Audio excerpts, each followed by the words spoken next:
যদি কালকে আলটিমেটামের কোনো কিছু সমাধান না হয়, তাহলে আপনি কি দেখছেন? তাহলে কি আপনি দেখছেন যে এই যুদ্ধ লম্বা থেকে লম্বা সময় ধরে চলবে, অথবা প্রেসিডেন্ট ট্রাম্প যেভাবে বললেন এক রাতে শেষ করে দিবে ইরানকে, আসলে কি সম্ভব ইরানকে এক রাতে শেষ করে দেয়া? ইরানের সাথে তাদের স্বার্থ জড়িত, তেলের সম্পর্ক আছে। তেলের সম্পর্ক না থাকলে ওরা কিন্তু নেমে যেত, ওই ইসরায়েলের মতো গাজায় কোনো কথা বলতো না, মারও অসুবিধা নেই। জঘন্য এমন একটা অবস্থা হবে যে ক্যাজুয়ালিটিস থেকে শুরু করে অর্থনীতি সারা বিশ্ব কিন্তু, এবং এটা ইকুয়াল কন্টিনিউ ফরএভার। প্রেসিডেন্ট ট্রাম্পের পক্ষ থেকে যেটি বলা হচ্ছে যে উনি বারবার আজকে ওনার যে সংবাদ সম্মেলনে 40 বছরের উপরে ইরানের যে রিজিম, সেই রিজিমের উপরে ওনার ক্ষোভ, এবং আপনি যেটা বললেন নিউক্লিয়ার প্ল্যান্টের যে ব্যাপারটি সেটি নিয়ে ক্ষোভ, হরমুজের নিয়ন্ত্রণ নিয়ে ক্ষোভ, পাশাপাশি ইরানের যে তারা বলছেন যে হামাস বা যে ইরান যে বিভিন্ন ছোট ছোট সংগঠনকে আর্থিক সহায়তা করে সেটা নিয়ে প্রেসিডেন্ট ট্রাম্পের ক্ষোভ। কিন্তু প্রশ্নটা এখন ওই জায়গায় না, প্রশ্ন হচ্ছে এখন সময়ে আপনি বলছেন 24 আওয়ার্স, এবং আপনি একটা মজার কথা বলছেন যে হয়তো বা 24 আওয়ার শেষ হওয়ার কয়েক ঘন্টা আগে প্রেসিডেন্ট ট্রাম্প নতুন কিছু দিতে পারে। কিন্তু প্রশ্ন এই জায়গায়, এইভাবে কি চলতে থাকবে? তার মানে এই যুদ্ধ কি মানে যদি কালকে আলটিমেটামের কোনো কিছু সমাধান না হয়, তাহলে আপনি কি দেখছেন? তাহলে কি আপনি দেখছেন যে এই যুদ্ধ লম্বা থেকে লম্বা সময় ধরে চলবে, অথবা প্রেসিডেন্ট ট্রাম্প যেভাবে বললেন এক রাতে শেষ করে দিবে ইরানকে, আসলে কি সম্ভব ইরানকে এক রাতে শেষ করে দেয়া?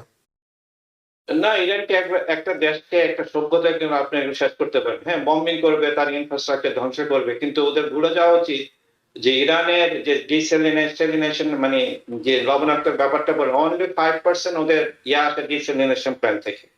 95% ওদের মিঠা পানির উৎস আছে। যদি ইরান ইসরায়েলের 90% ওদের ওয়াটার আসে ডিসেলিনেশন, যদি ইসরায়েলের সেই একে আঘাত করে এবং করতে পারতো না, আমাকে ইয়ে করেছে আমরা করব, এটা করলে তো ইসরায়েলও কাউন্টার মুভ চিন্তা করছে। আমার মনে হচ্ছে কি জানেন, ওটা কালকে দেখবেন, আরো সময় দিলাম, কিন্তু ইন দি মিন টাইম ওদের গোলা বারুদ আবার রসদ মানে রিস্টক করবে, রিস্টক করে আবার আঘাত করবে।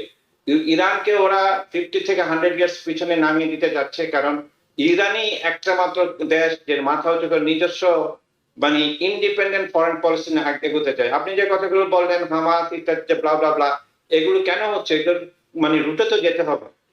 হামাস তারা তাদের স্বাধীনতার জন্য যুদ্ধ করছে, আপনি গাজায় ধ্বংসযজ্ঞ চালাচ্ছেন, কেউ কোনো কথা বলছে না। এখন ইরান নিয়ে কথা বলার কারণটা কি জানেন? এই ওয়েস্টার্ন ইউরোপ গুলো, কারণ ইরানের সাথে তাদের স্বার্থ জড়িত, তেলের সম্পর্ক আছে। তেলের সম্পর্ক না থাকলে ওরা কিন্তু নেমে যেত, ওই ইসরায়েলের মতো গাজায় কোনো কথা বলতো না, মারও অসুবিধা নেই। মানে একটা কথা হলো যে একটা হিউম্যান মানে ব্লাড, এটা যেই ধর্মের যে বর্ণের যে জায়গায় হোক না কেন, এটা পবিত্র। একটা গাজার শিশু মানে যতটা না তার মূল্য একটা ইসরায়েলি শিশু, আপনি দেখবেন নিউজগুলো এমন হচ্ছে। শুধু তাই না, এই যে যেটা একটা মিস ইনফরমেশন ক্রিয়েট করে কে জানে বলেছিল যে আরেকজন পাইলট জীবিত আছে, ডোনাল্ড ট্রাম্প বলছে কে এটা বাইর করছে তাকে ধরবে, তাকে ক্রিমিনাল প্রসিকিউশন নেবে। মানে ব্ল্যাক আউট। আপনার যে সমস্ত খবরগুলো আপনি পাচ্ছেন, আমরা শুধু একপাক্ষিক খবর পাচ্ছি, ইরান কি করছে সেটা কিন্তু আমরা পাচ্ছি না, এটা নয় ইনফরমেশন আসতেছে। তাই ইন কনক্লুশন আমি মেবি রং, কিন্তু 90% প্রবাবিলিটি বললাম কালকে যখন এই সময়টা আসে সে আরো সময় দিবে। হ্যাঁ, নেগোসিয়েট হচ্ছে, সে তো বিগ লায়ার, তাই না? সকালে একটা বলে বিকালে একটা বলে, তার মাথা ঠিক, কিন্তু she is not a crazy গাই।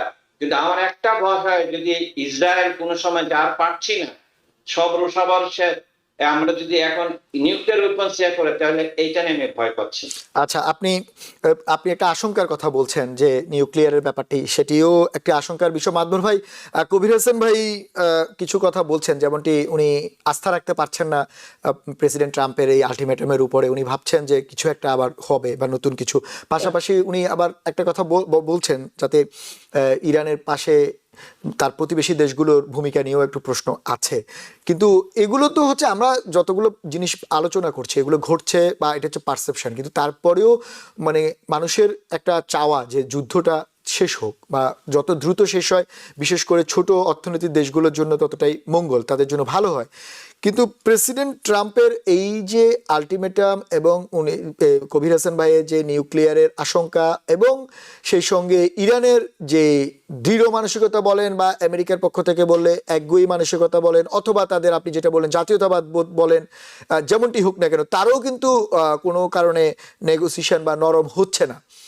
সেক্ষেত্রে আপনি আসলে সমাধান কি দেখেন? যদিও বা একটা সমাধানের পথ ছিল, পাকিস্তানে আলোচনার একটা জায়গা তৈরি হয়েছিল মাঝখানে, কিন্তু সেটিও ভেস্তে গিয়েছে, এবং 45 ডেজের সিজফায়ারের কথাও উঠেছিল, সেটিও ভেস্তে গিয়েছে। এখন আপনার কি মনে হয়? এখন দেখুন, তার আগে আমি একটু কবির ভাইয়ের একটা প্রশ্ন উত্তর দিতে চাই। কবির ভাই যেটা বললেন যে মুসলিম কান্ট্রিজ গুলো, নেবারিং কান্ট্রিজ গুলো, এবং আমি এটা বরাবরই বলে আসছি যে দেখুন এখানে এটা উত্তর কিন্তু আমি বলবো কবির ভাই কিন্তু অনেকটা দিয়েছেন, যে এটা আম, যে আপনার এপস্টিন ফাইলের এমন কিছু যেটার জন্য হয়তো ট্রাম্প কিন্তু ওখানে টোটালি একদম মানে তাদের কনস্পিরেসি এবং তাদের ভিতরেই কিন্তু ট্র্যাপে পড়ে গেছেন। ঠিক মুসলিম কান্ট্রি গুলো কিন্তু একই অবস্থা। আপনি মুসলিম কান্ট্রি বলতে সারাউন্ডিং ইউএই, কাতার, ওমান, তারপরে মনে করেন সৌদি আরব, জর্ডান, এগুলো these are all actually within United States grip, এবং তারা এমন কিছু করতে পারবে না, কারণ জানলে they are everything going to be confiscated by United States. আপনি এই দেশ কিন্তু আপনার তাদেরকে টেকনোলজি দিয়েছে, তাদেরকে সায়েন্স টেকনোলজি এভরিথিং দিয়েছে, এট দ্য সেম টাইম কিন্তু সবকিছু এখানে কিন্তু এমনভাবে স্টাক করেছে যাতে তারা কিন্তু ইউটার্ন করতে না পারে। সো অনেকটা কিন্তু ওই ট্র্যাপের মধ্যেই কিন্তু এই কান্ট্রিজ গুলো আর কি। তো আপনার প্রশ্ন উত্তর যেটা আসলে যে আলটিমেটলি কি হতে পারে আর কি, বিশেষ করে যে ট্রাম্প যদি কালকে আমার কাছে যেটা মনে হচ্ছে এই যুদ্ধটা আমরা কেউ চাই না কন্টিনিউ করুক। বিশেষ করে যে আপনার ক্যাজুয়ালিটিস এগুলোর থেকে আপনার ডিভাস্টেশনের থেকেও কিন্তু সারা অর্থনীতি, ওয়ার্ল্ডের অর্থনীতি সবকিছু কিন্তু এখানে অঙ্গাঙ্গিভাবে জড়িত। ইউরোপিয়ান কান্ট্রিগুলো, আমিও কবির ভাইয়ের সাথে কিন্তু সম্পূর্ণ একমত। দেখুন পৃথিবীতে এমন কোনো একটা কান্ট্রি আসছে না, কয়েকটা অস্ট্রেলিয়া, সুইডেন, বেশ কয়েকটা কান্ট্রি বোধ একটা স্টেটমেন্ট, স্ট্রং স্টেটমেন্ট দিয়েছেন, এবং সে কিন্তু বারবার বলছে ন্যাটো ইজ নট হেল্পিং আস। দেখুন আপনি না, আজকে বলেছেন ন্যাটোর জায়গায় উনি ডিসঅ্যাপয়েন্টেড, আজকে বলে। যুদ্ধ গিয়েছে বেশ করে, হ্যাঁ ইউনাইটেড কিংডম কিন্তু বলেছেন, এবং ফ্রান্স কিন্তু একটা আপনি লাস্টে সিকিউরিটি কাউন্সিলে কিন্তু সে কিন্তু রাশিয়া এবং চায়নার সাথে কিন্তু ভেটো দিয়েছেন। সো এইখানে আমারও কাছে এটাই যে মানবতার প্রশ্নটা, সারা পৃথিবী কিন্তু ব্লাইন্ড হয়ে গিয়েছেন যে কেউ আসছে না। আপনি দেখুন ইরানকে যে অ্যাটাক করাটা, এখানে আমেরিকার there is no fear for America. It's all about Israel. Israel dragged United States in this war.